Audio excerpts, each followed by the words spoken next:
Recovery efforts resumed about an hour ago in Baltimore. Divers are searching for 6 people after a cargo ship hit a pillar of the Francis Scott Key Bridge. Now, those construction workers, they were filling potholes on that bridge when it collapsed right into the Patapsco River. CBS News Philadelphia's Wakisha Bailey joining us live from Baltimore County near the scene there with the latest on what's going on. Wakisha, good morning. Good morning, Janelle. Jim, that's right. Those recovery efforts are well underway, as you both just mentioned. The divers went into the water about 6 o'clock this morning, and this is definitely not going to be an easy task given the weather conditions here. It still remains cold out, and we have seen it raining just a little bit throughout the morning. So let's take a live look at that wreckage as of right now. This is the Francis Scott Key Bridge.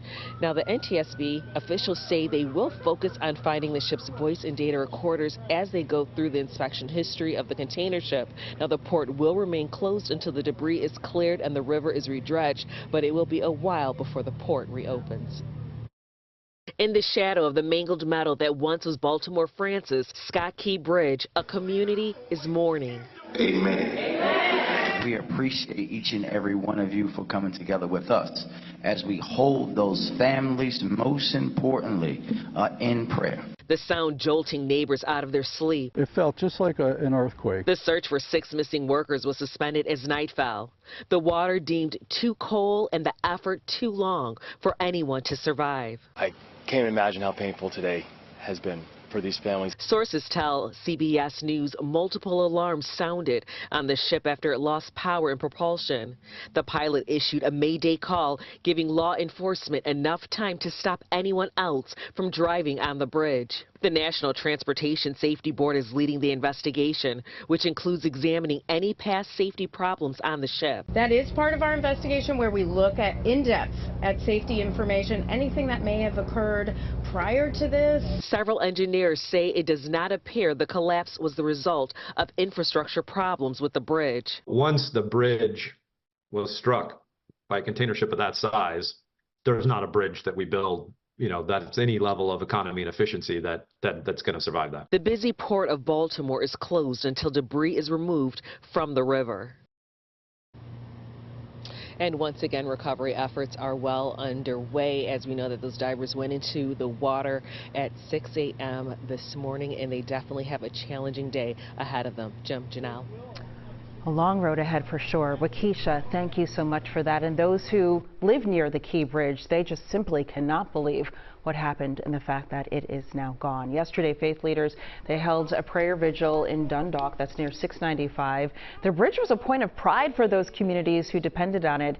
And we spoke with some people who live near the bridge. They say they are still stunned that this happened right in their own backyards. Come out every morning, and I used to fish off of that pier right there, and now I can't. I go down there, and I used to look at the bridge and everything. Now I can't even look at the bridge anymore. This is the worst tragedy I've ever seen.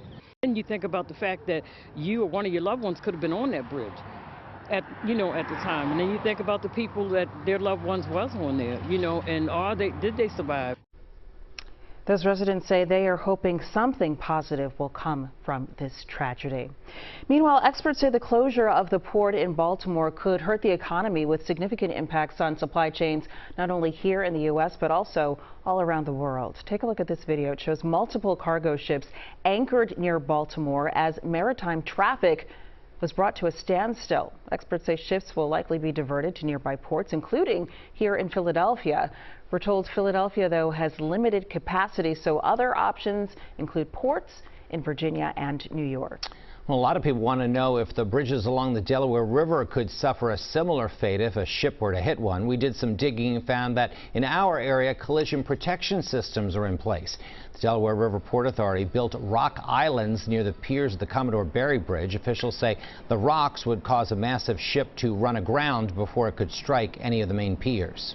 We have studied a ship of similar size in our threat assessment. At the Betsy Ross, we've got concrete dolphins in place that protect and would prevent a ship from getting to, again, the concrete piers that the bridges sit on. Towers of the Walt Whitman and Ben Franklin bridges are less vulnerable because they're in water that's too shallow for large ships.